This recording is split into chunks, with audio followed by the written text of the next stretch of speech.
Good evening, ladies and gentlemen. Tonight we will be debating the question, should the special status of Jammu and Kashmir have been revoked? Speaking in the affirmative is Mr. J. Panda, the National Vice President of the BJP. Speaking in the negative is Dr. Sitaram Yechuri, leader of the Communist Party of India, Marxist. The debate will take place in two stages. In the first stage, we will begin with opening submissions from each speaker, lasting up to 10 minutes. Following these, each speaker will have an opportunity to reply for up to 5 minutes. The second stage will involve questions from me and from you, the audience. Please note that since each speaker is obliged to answer each question, questions must be directed to both speakers. Your questions cannot be directed to any one speaker or to one side of the debate, or they will be ruled out of order. With that, we will begin the debate. Mr. Panda, you may begin your initial submissions. Thank you, Mr. President, and ladies and gentlemen. When we talk about this topic, often it gets referred to as a crisis in Kashmir.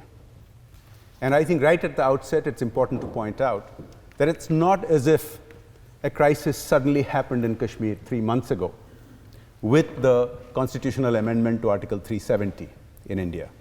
The reality is that Jammu and Kashmir has been in crisis for 72 years. And in particular, over the last 3 decades or so, with about 42,000 people having been killed related to terrorism. What is happening now is a decision by India to resolve the crisis, not just to manage it, not just to deal with its symptoms, but to go down to the root causes. Now, this is an emotive issue, and it has many narratives that have developed around it, both in Jammu and Kashmir and around the world. In this room, almost all of you are likely to have strong views on this. The country of Pakistan has been pushing a certain narrative around the world for decades. And other global powers have used the situation in Jammu and Kashmir to leverage it for their own geopolitical interests. I'm here to speak in the affirmative on the motion and to put forth the view of the Indian state, of which I'm a member of the governing party. I want to start by saying that the intent behind this decision is not about triumphalism. It is about a commitment to take the hard path to try and resolve this. The Indian state, the Indian government, is committed to doing everything to winning the hearts and minds of the people of Kashmir in this transitional process. One thing that we must keep in mind when we do that is the facts, which sometimes get lost in the heat of debate around the world. Fact number one is that this is related to how independence happened for India. After a long struggle, when India became independent, it was also partitioned brutally, and it brought about the creation of the state of Pakistan and also what is now Bangladesh. The circumstances and the rules that prevailed for this partition and for independence applied to everyone, all stakeholders, and especially when we talk about the princely states, of which there were more than 550, it applied to all of them. You can no more question the accession of Jammu and Kashmir to India than you can about any of the other hundreds of princely states which joined either India or Pakistan or today are in Bangladesh. So this is important because in the narratives out there, sometimes you hear the phrase Indian-occupied Kashmir. India, in fact, is the only state that is a legitimate successor of which Jammu and Kashmir is a part. On the other hand, without any legitimacy whatsoever, Pakistan invaded Jammu and Kashmir and still holds a part of it, and that indeed is Pakistan-occupied Kashmir. And more than that, a part of that was given away by Pakistan to China. So you can refer to a part of Jammu and Kashmir as Chinese-occupied Kashmir. These are facts. Let me come to Article 370. This is an internal matter for India because it was a part of the Indian constitution. It has no bearing on any international agreements or any arrangements that India has with its neighbors or with any situation around the world. It doesn't impact, doesn't change anything around the world. It's internal to India. And it is the only article in the Indian constitution which had the word temporary before it. Now, we can argue whether temporary should mean weeks or months or years or, as in this case, many decades, but that is beside the point. The point is, the Indian Parliament has amended this as it had been amended earlier, but this time much more drastically. But democracy still prevails. Everybody in Jammu and Kashmir continues to have the vote, both for local elections as well as national elections. It is important to note that because of the special status under Article 370, 106 laws passed by the Indian Parliament, progressive, modern laws, did not apply in Jammu and Kashmir. So also important Supreme Court judgments. Do you know what this means? It means laws protecting the rights of women did not apply. It means the laws prohibiting child marriage did not apply. It means that laws requiring mandatory education did not apply. It means the Supreme Court judgment providing protections and rights to the LGBTQ community did not apply. If you stand for any of these, if you stand for women's rights, if you stand for child rights, if you stand for universal education, if you stand for LGBTQ rights, in fact, you stand for the decision that has been taken to amend Article 370. It provided shelter for terrorism. It provided shelter for enormous corruption. Billions of dollars were spent over the decades. In fact, if you look at a per capita investment, the Indian state invested 4 times per capita in Jammu and Kashmir over 7 decades compared to the rest of India. And you do not see the results of that in terms of infrastructure, in terms of industry, in terms of jobs. This has to change. It also provided the shelter for the kind of separatism and terrorism that did ethnic cleansing of the minority Pandit community. Many hundreds were killed, and hundreds of thousands were forced to leave Jammu and Kashmir. Let us see this as the unfinished business of partition. When partition happened, because of the extreme violence, restrictions were placed in many parts of the subcontinent. In India, you had restrictions in the Punjab, in Rajasthan, in Gujarat, in Delhi, in Assam, in Bengal. This doesn't count restrictions that happened in Pakistan and what is now Bangladesh. People understood this because it helped prevent massive violence. Finally, with Jammu and Kashmir getting integrated fully into the Indian state, whose constitution guarantees equal rights to every citizen, irrespective of religion, caste, creed, gender. This is a transitional period. We had a choice, India had a choice between temporary restrictions and permanent loss of large numbers of lives. Do keep in mind that starting 24 hours after this change, the restrictions have been gradually removed. People in Jammu and Kashmir are free to move around, the general public. They are visiting other parts of India as well, and people from other parts of India have been visiting Jammu and Kashmir. The phone lines which had been restricted, gradually the landlines were opened up. Now the cell phones are operational. Television and media has been operational throughout. In concluding, I would like to say the following. In the Indian Constitution, with the equal rights that are given to everybody, all Indians, all citizens, have the same rights and the same obligations. This is a country, and since I'm talking about the continuing and the unfinished part of partition, it is important to note, the country was partitioned on the now discredited two-nation theory. And those who believed in that theory, who created another nation, have seen the minorities in that nation go in Pakistan from 23% at the time of independence to less than 3%.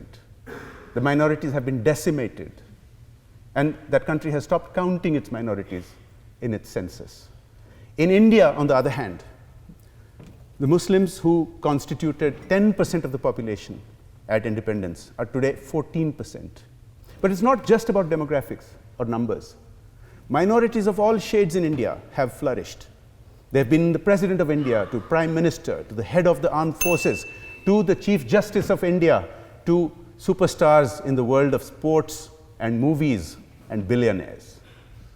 We look forward to the true development of Jammu and Kashmir, not to forget Ladakh, and to see a region under the world's largest democracy have the same rights, obligations, and freedoms as all the other 1.3 billion people. Thank you.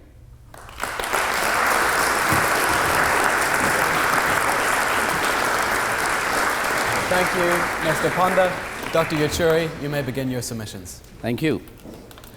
Well, within a few hours from now, the state of Jammu and Kashmir as a state of union of India will be history. Tomorrow morning, the state will be divided into 2 union territories, centrally administered by the center. And what I'm proposing here to state and share with all of you, in opposition to this motion, is that this opposition comes from an Indian patriot who believes in one book of India, that is, this is the Constitution of India. Religions may have various books of theirs, but for Indian patriots, there's only one book.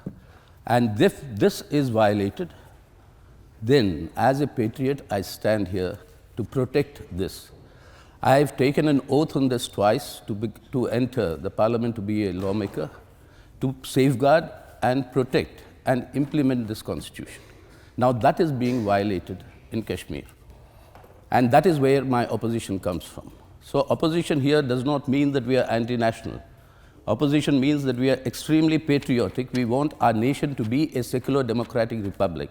And that character cannot be allowed to change. That is my opening comment to make here. Secondly, I wish participating in this debate would be somebody from Kashmir. I would have wanted my leader from Kashmir, Yusuf Tarigami, to come here, but he is under house arrest. He is under house arrest, detained even today. All the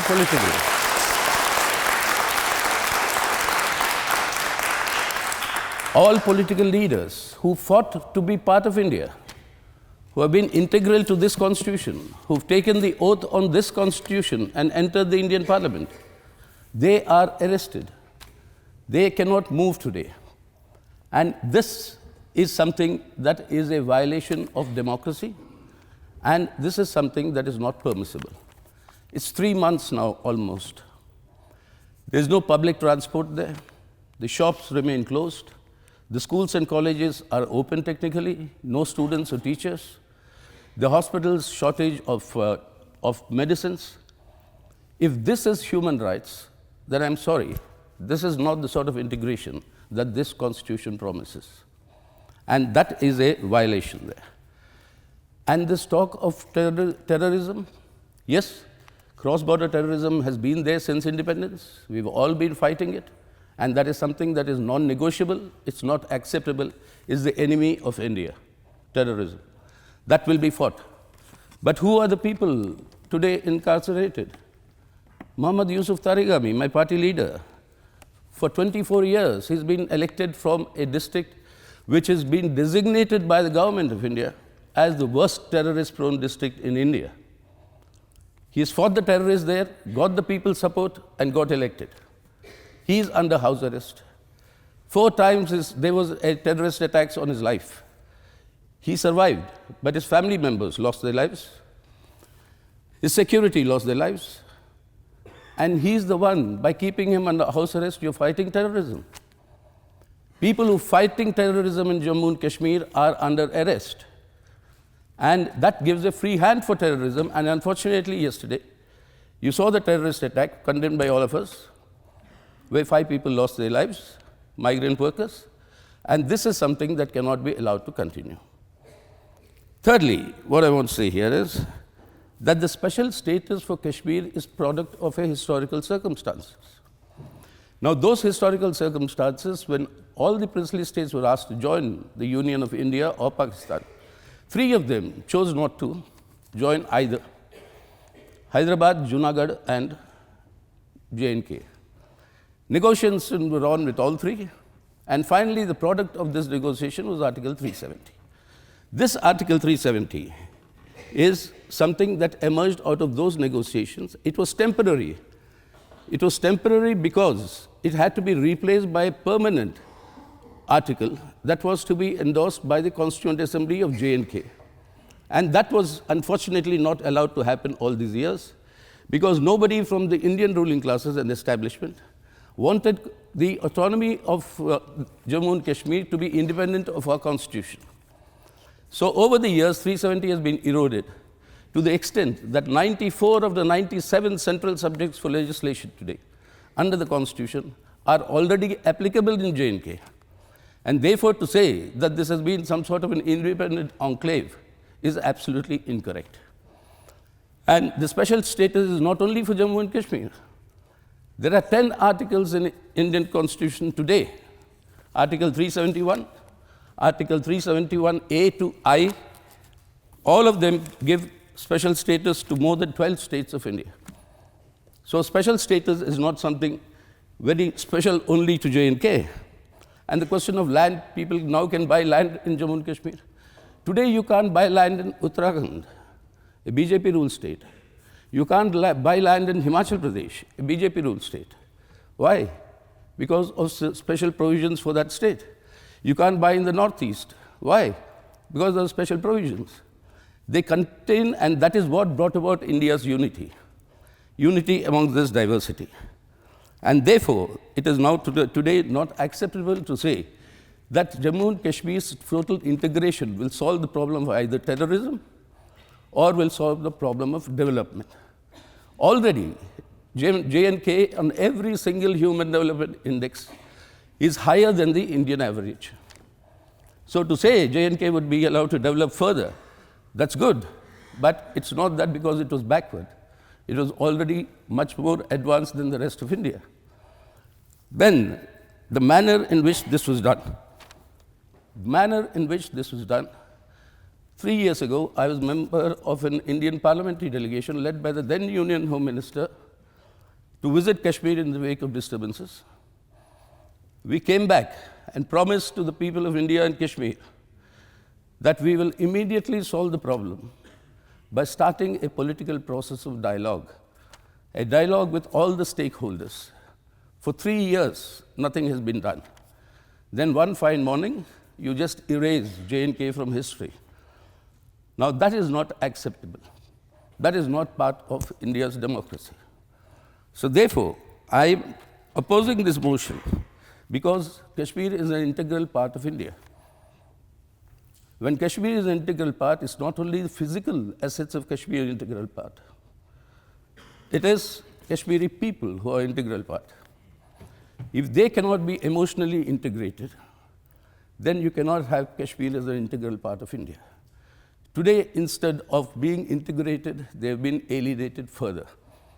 That is going to be a problem that we'll have to face in the future. Therefore, I conclude by saying, I oppose this motion because this is an assault on the Indian Constitution, assault on democracy, assault on secularism, assault on federalism, and this is something for an Indian patriot, it is not acceptable, and therefore I oppose this motion. Thank you.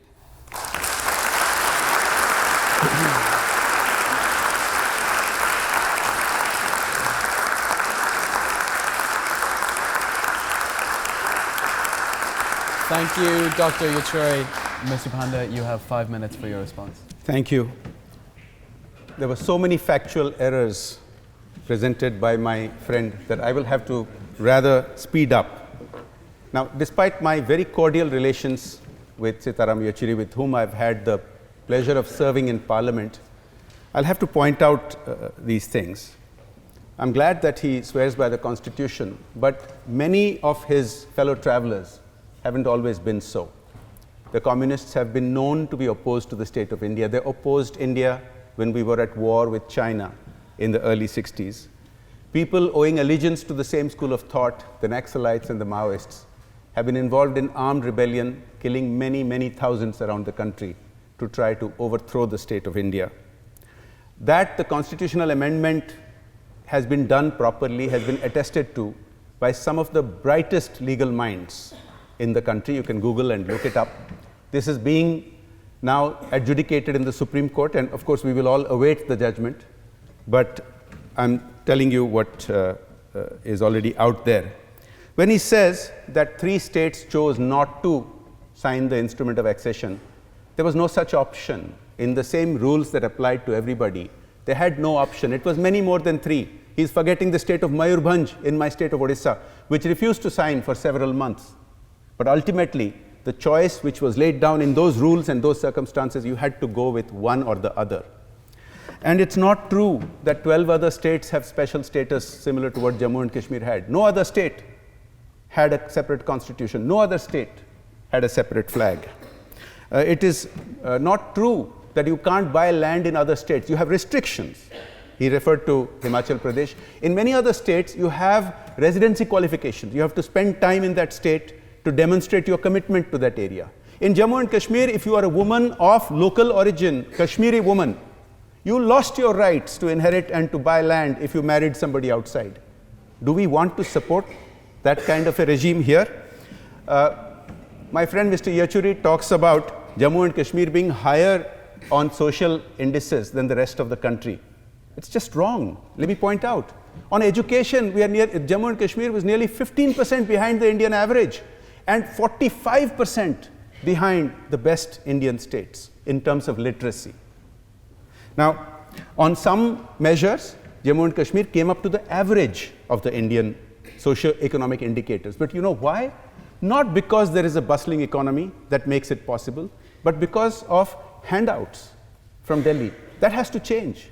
Jammu and Kashmir has to have its own sustainable economy, and development has to take place. Not, how can you have a situation where, now he talks about the restraints and the detentions. I have pointed out this is temporary. I have pointed out if this had happened in 1947, people would have understood that this was to stop violence, and violence has been successfully stopped.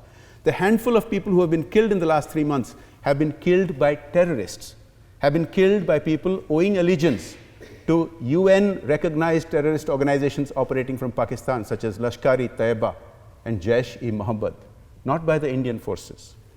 And I think it is important when he talks about individuals, who are really fighting terrorism, the people who have died. Let me give you 3 names.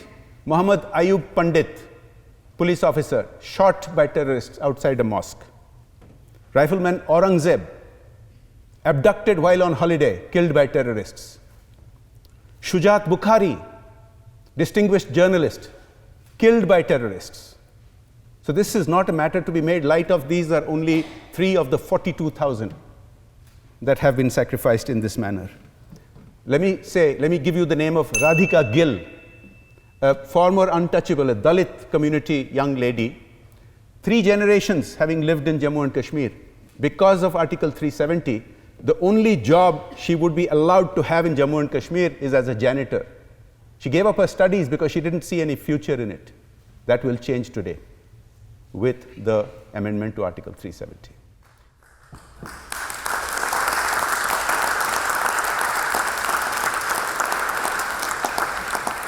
Thank you, Mr. Panda. Dr. Yechuri, your reply. First point is that you brought in issues that are totally extraneous, my dear friend. Talking about communists, about China, about etc. I'm sticking to the topic here. So do not force me also to say things which are unsavory at the moment, that there are members of your party that hail the murderer of Mahatma Gandhi as a national patriot. Please don't get into that terrain. Okay, now that we are talking of the developmental indicators that you said is very low in Kashmir. Let me give you the statistics, Government of India. Life expectancy at birth in J&K is 74. In your state of Gujarat, it is 69. Under 5 mortality rate is 26 in J&K. It is 33 in Gujarat. Total fertility rate, children per woman, is 1.7 in J&K. It is 2.2 in Gujarat. Number of girls aged 15 to 19 with 8 years of schooling, you spoke of education. In J&K, it is 87%. In Gujarat, it is 75%. Number of underweight children in J&K is 17.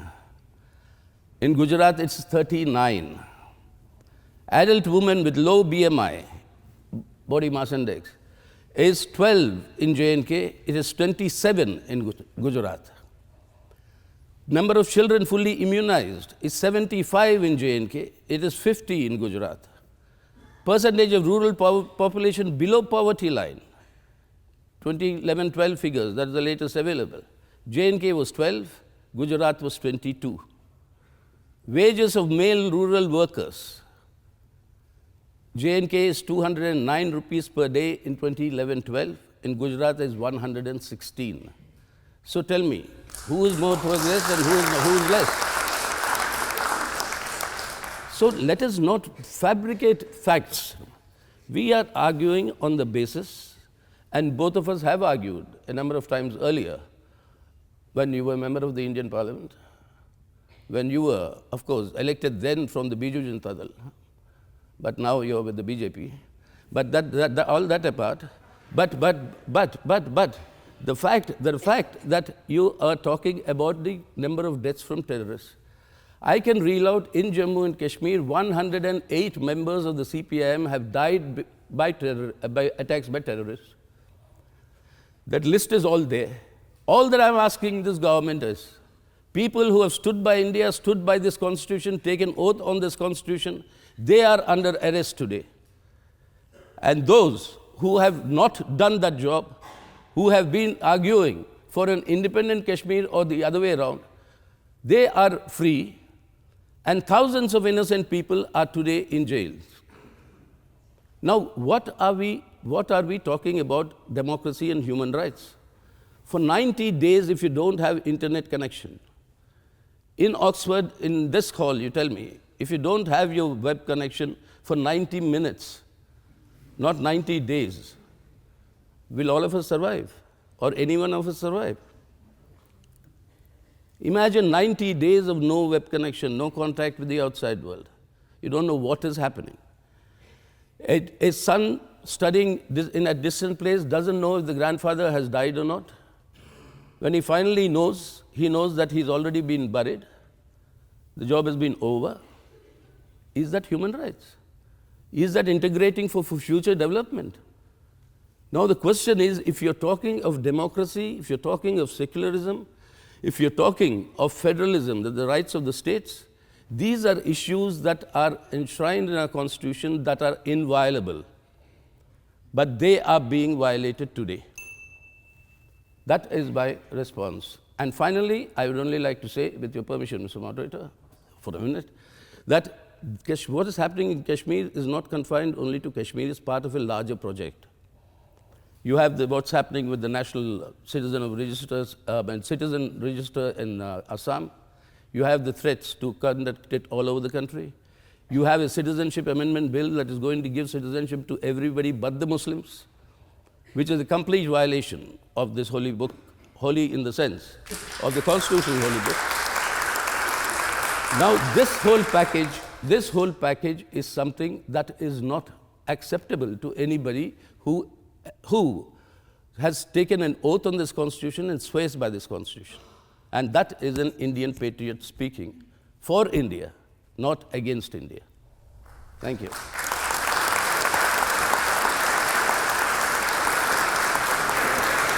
Thank you, Dr. Yachuri. The speakers will now have the opportunity, if they wish, to ask the opposing speaker a question for which they will have 5 minutes to answer. We'll start with Mr. Panda. Would you like to ask Dr. Yachuri a question? Yes. After asking me not to widen the scope of the discussion, you took it on to everything else. I should be asking you a series of questions, but I'll ask you only one. You said that there's a violation of the Constitution. We'll leave that to the Supreme Court. But when you said that India is not giving citizenship to Muslims, you are hiding something very important. We are talking about refugees here. And it's a globally accepted principle that other than economic refugees, those who come because they are facing persecution, they get a higher priority. People, minorities in some surrounding nations who've been decimated from 23% to less than 3% ought to get priority. And that's the basis on which these refugees are being, the proposal is there to give them. Is that not a fact? I'll respond. No, it isn't, because it is not a fact. Now tell me, for instance, Rohingyas, they are Muslim. If they come to India after persecution there, will you accept them as Indian citizens and give them Indian citizenship? No, we will not. They are Muslims. So the point is that refugees who have come for any reason, who are we to judge why the refugee is a refugee? Why have they come? Why have they left their country and come? Because of various reasons, persecution, of course, various other reasons. So therefore, it is wrong to say that I will pick and choose who will be given citizenship, who will not be. And in any case, as you yourself quoted, we informally call ourselves, I call him Jay, he calls me Sita. So that's how, that's how it happens.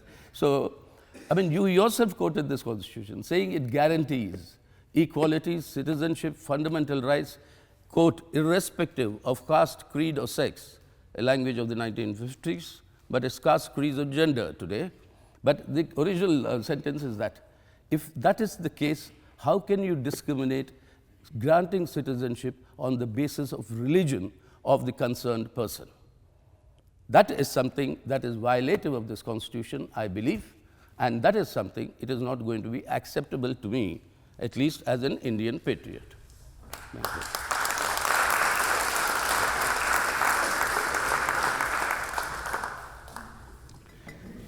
I have explained the proposal for granting priority to citizens, to refugees who come facing persecution versus refugees who come for economic advantages. This is a principle that exists all around the world. In fact, this is the basis on which the country was divided. This is the basis of the two-nation theory. And if you claim that people who created their own country so that they could be in majority are being persecuted there, there's really no logical answer to that. So I will only end with that, but I will again say that it is, I'm happy that you keep referring to the Constitution. Everything that we have done is by the book. The Article 370 has been amended twice before, exactly with the T's crossed and the I's dotted, exactly in the same manner that it has been done this time. It is not that we were unaware that it would be challenged in the Supreme Court. So, and as I said, please do Google.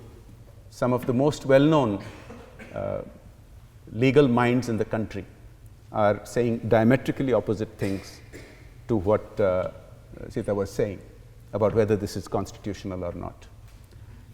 I've pointed out that there is no such project to discriminate against people. I've pointed out our country is a country that has enabled equal rights to all citizens throughout the country. And if it can happen, that we can create this platform in the rest of the country, it's not correct to think that we would not be able to do it in Jammu and Kashmir. Dr. Yechury, you may now ask Mr. Panda a question. Yes. I only want to ask you, if the Constitution has been followed, of course, 370 has been amended a number of times, and as I said, 94 of the 97 provisions under the central list for legislation are now applicable to J&K even before this happened. That was possible only through amendments. It's not that sort of an amendment. You are amending 370 in a manner in which a state has been dissolved. You have converted that into 2 union territories, centrally administered. And how was this done? Article 3 of this Constitution says, no boundary of any state of the Union of India can be altered without the concurrence of the elected legislative assembly of the concerned state. Now, the state's elected legislative assembly was dissolved, central rule imposed. When the elections for the parliament were held, elections to the assembly were asked for, Simultaneously, they should have been held as the normal practice. They were not held. By not having an elected state assembly, you have transferred that power for concurrence to a governor centrally appointed who is not elected, centrally appointed, and that governor gives the concurrence for dissolving the state, and therefore the state is dissolved on the basis of that concurrence by the parliament through a resolution. Is that not a subterfuge of the constitution? I'm asking you. What the courts may decide. But is that not, and let me tell you, diametrically opposite views, that is the beauty of democracy. And I want that to continue. I want that to continue, that there should be diametrically opposite opinions. And that is what makes democracy thrive. Sita keeps insisting on trying to be a constitutional expert here. I'm going to counter him, but as I said, we will leave it to the Supreme Court to decide. And I'll counter him by saying this, that the provisions in the Constitution apply for precisely this, that when a government could not be formed at the state level because no party had majority and no coalitions existed, it is the governor's duty to sign on that. It has been done before as well. Most importantly, just a few weeks before Article 370 was amended, when this issue came up to Parliament, that there is no government in the then state of Jammu and Kashmir, and that it has to be under governor's rule, it was unanimously decided, everybody decided, that exactly as per the terms of that bill proposed, which was section 356, it specifically does what you are now opposing. So, these contradictions are there. We will leave it to the Supreme Court. You raised a very interesting point, that Jammu and Kashmir was changed from a state to a union territory. Let me point out, let me reiterate this. It still remains part of democratic India. All citizens in Jammu and Kashmir continue to have the vote for both local and for national elections. The difference is this between a state, Ladakh in any case wanted to be separate. They've become a separate union territory. And because they were also suffering under Article 370, Ladakh has a different demographic, and the people there were not being allowed to learn in their mother tongue. And so they've become a separate union territory. But Jammu and Kashmir becoming a union territory, there's only one difference from being a state. And that is that the security will be better coordinated between union forces and the local regional forces. And because of the complexity of the security forces coordination, we have an increased challenge. We had an increased challenge. That is the only difference. There's no democracy going away. There is no vote being taken away. There is nothing that the people of Jammu and Kashmir lose vis-a-vis the earlier status except closer coordination between the security forces. Yeah, you see, democracy is not only voting. Democracy means much larger things. For 90 days, I can't meet my relation. I had to move after failing twice when I go to the state of Jammu and Kashmir, failing twice to leave the Srinagar airport because I was physically not allowed to by the security forces.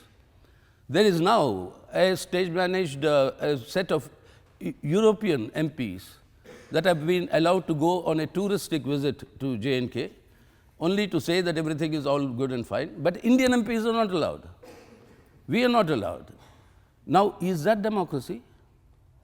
Am I, as the head of a national political party, not allowed to meet my central committee member, a 4-time elected MLA there, in order to inquire about his health?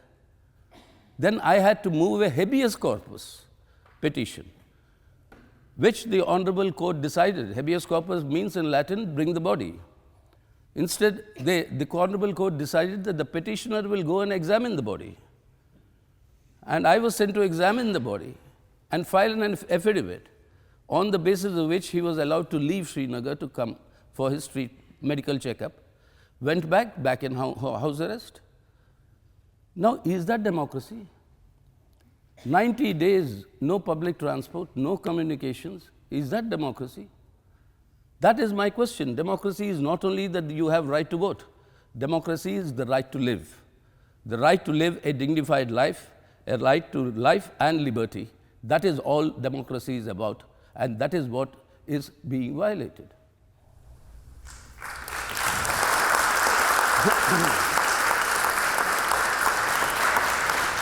Thank you, Dr. Uchuri. We will now be having questions from the audience. I reiterate that questions must be answered by both speakers, so must be addressed to both speakers. They will have 3 minutes each to reply to each question. And I'd love to remember in the front row, who I'm looking at now, wait for the microphone, stand up while you ask your question, please. Thank you. So as Mr. Yechuri mentioned right now, there is a panel of European Union Member of Parliaments in Kashmir to address the ground situation in Kashmir. And they have also come out with a statement supporting the stand of the government of India. But India's stated policy has always been that Kashmir is an internal matter of India, and so we won't support any outside involvement in our internal matters. So given this context, do you think inviting the MPs to Kashmir was a diplomatic masterstroke, or was it the biggest diplomatic blunder to internationalize the issue?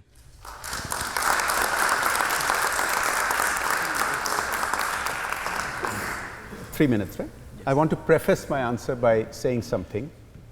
You know, all these decades, India had an attitude that since we are the legitimate successor state to post-partition of colonial India, that we don't really have to go and explain our case. And perhaps that was wrong, because other stakeholders, particularly Pakistan, have been making the case for many decades. And I don't expect that people will change their minds immediately, because there are long-held positions. But I hope with this process, we can begin to show facts of all sides and gradually have a process of explaining to people.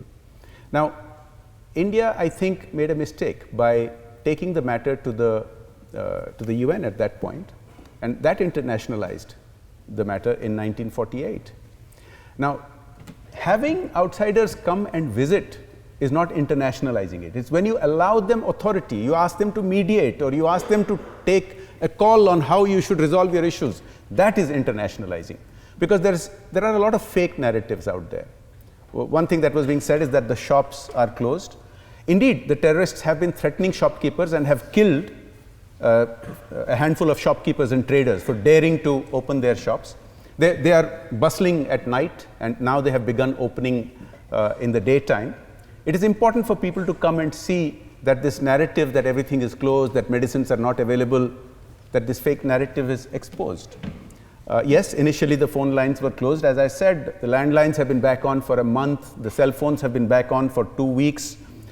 Detentions have been made because people went around making incendiary statements in the lead up to the constitutional amendment. And look, let me again reiterate, thousands of lives were at risk, as happened during partition in 1947-48, if these measures were not taken. So no, there is no internationalization going on.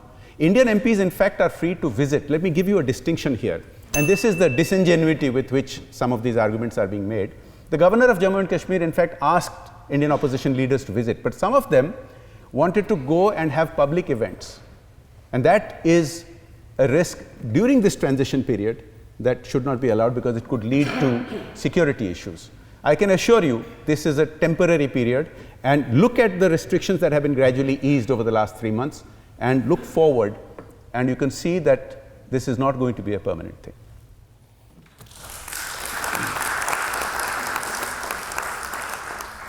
Yes, I think this was a public relations exercise conducted by some NGO that's favorable to this government to bring these MPs in their individual capacities to come and visit Kashmir.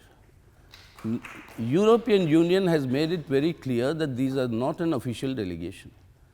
24 of the 27 of them belong to ultra-right-wing nationalist parties from Europe. All 6 from France are from Le Pen's party. All from Germany are from the Alternative for Deutschland, and all of us know what they stand for. And like this, I mean, this is the collection of people. Now, what was the purpose of this? That only they can explain. The NGO who invited them, their offices have been closed after the visit. Nobody answers. The closed gates are being shown on television. There is nobody answering. Who invited them? Who gave the audience with the Prime Minister of India? Who internationally publicized this fact? Now, this is not asking for international intervention. Of course not. But this, when Indian MPs are not allowed to go, And it is wrong to say that the governor invited and we refused to go. In fact, I drafted that letter sitting and when we were under arrest, judicial custody in the airport with Rahul Gandhi, to whom the governor had personally written, saying, please come and see for yourself what is happening here. And I said, I'll come with my fellow colleagues of the parliament. We all went, 11 of us from 9 political parties. We all went, and all of us were refused to leave, not allowed to leave the Srinagar airport. So, you see, this is what is the problem. I mean, only those chosen ones who will speak well with the government are the ones given the permission to go. I think this delegation that you're talking of falls in that category. Thank you, Dr. Chair. We'll be having another question from the audience. And we'll go just here, second from the aisle in the front row. Hello. My question is in regards to the legitimacy of Kashmir. One of the major issues that Pakistan poses is the fact that there hasn't been a plebiscite since our independence. What is your view on that? And do you think that rather than just stating that Jammu and Kashmir is an integral part of India, rather than if you hold a plebiscite, probably it might help dissuading tensions, and it might allow Kashmir to finally decide, because there have been, Kashmir wanted independence as well from the start. So do you think this will help?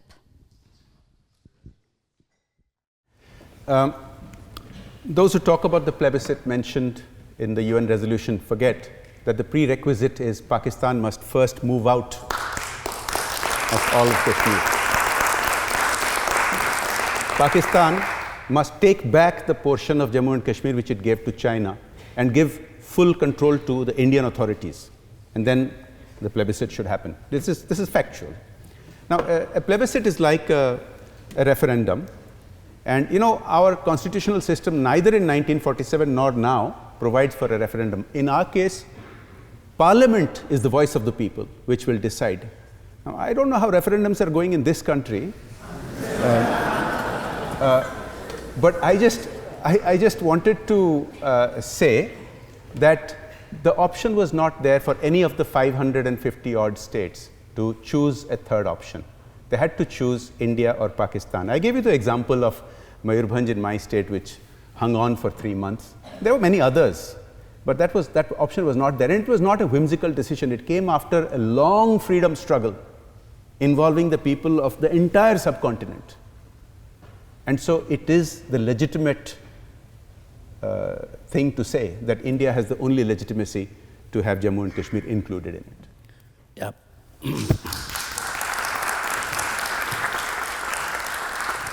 See, on that question of the plebiscite, initially when India said that yes, we'll take the opinion of the people of Kashmir, that was when Kashmir was free to hold a plebiscite.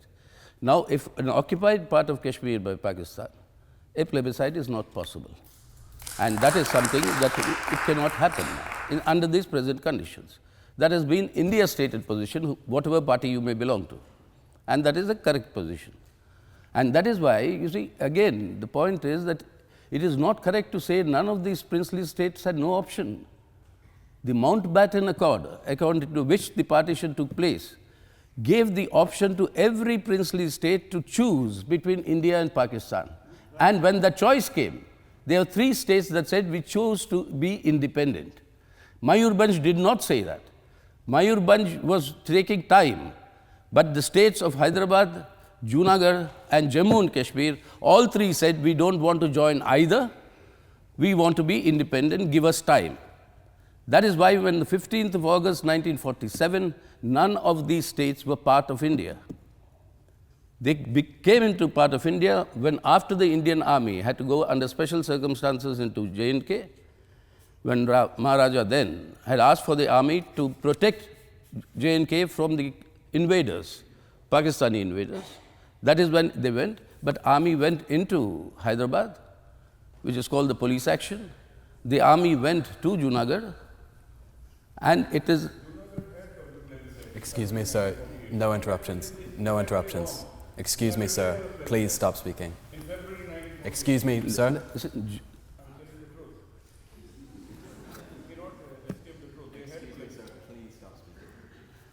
Yes, sir, there are truths and there are truths and there are truths. Like there are people and there are people and there are people. So let us now to talk about the facts of the case that has happened. Indian Army had to go in 1947. So, I mean, that's why many in Junagadh also questioned that there was, plebiscite after the army went in and took over. So let's not get into that issue. So the point is there was a choice. Mountbatten Accord gave the choice. And that is where I think the colonial masters who denied the possibility of a referendum here, you have your referendums, and I wish you all the best for the early election, winter election.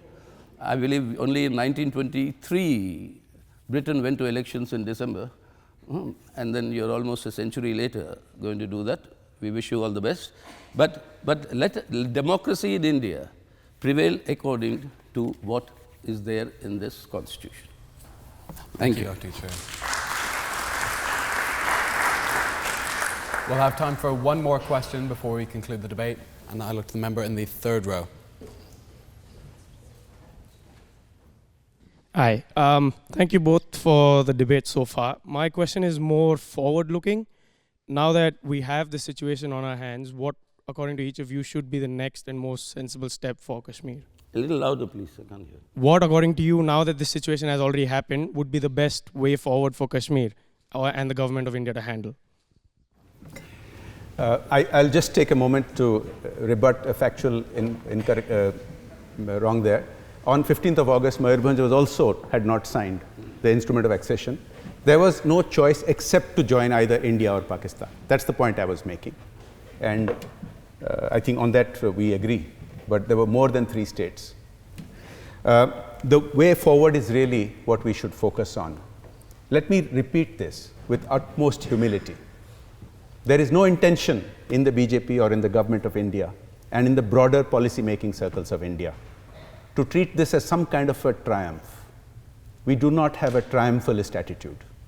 Our attitude is that Jammu and Kashmir is an integral part of India through legitimately developing after independence the way the rules applied to everybody.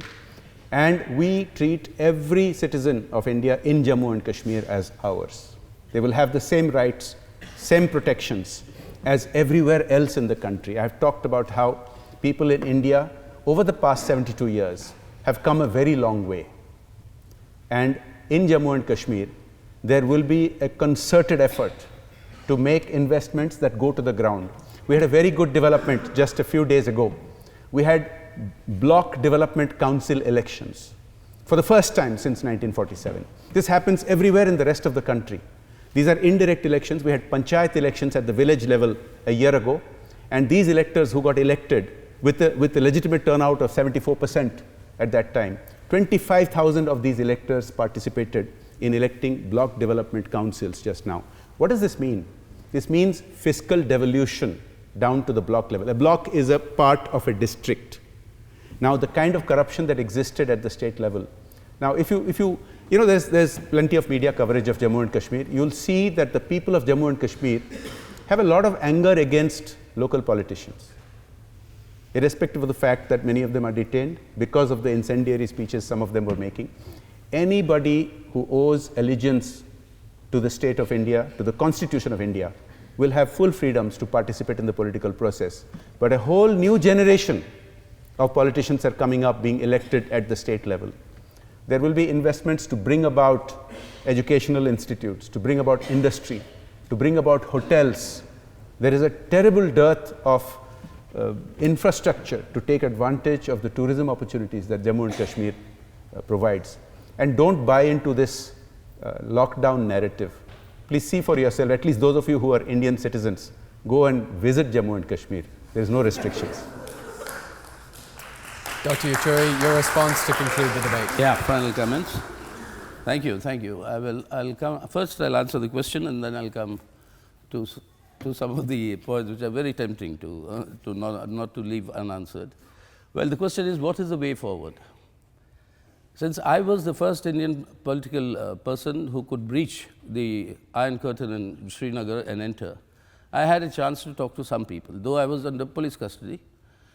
But some people, I mean, who were there, who were attending to us, and the question they asked me is that, is Kashmir going to be India's Gaza Strip? And that is something which is, I mean, I was alarmed to hear that. I, of course, was trying to say, no, no, we are all there, we'll fight for you. I mean, we are all there to do that. I mean, that won't be allowed. But that is the mindset that is growing. Now, that is what is dangerous. What is the way forward?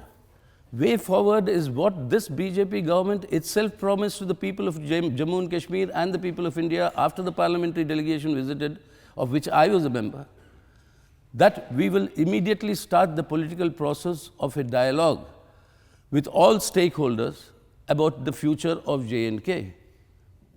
Now, that process of involvement of the people and leaders of Jammu and Kashmir needs to take place. That cannot happen with one election to the BDC, which has got an electoral college of those who elected earlier to the panchayats and sarpanches, and these are local bodies, which is part of the Indian Constitution. And of these elections, 56% of that electoral college is unelected now. It doesn't represent. The other 44% is what had voted in these elections. Yes, these elections took place correctly. The results are there also for all to see. I mean, where the people chose to vote. But that is, again, what I say, democracy is not only about elections. It's about human life and liberty. And that assurance has to be given by India. And for that, we have to do a lot of hard work and involve the leaders and people of Kashmir. Thank you.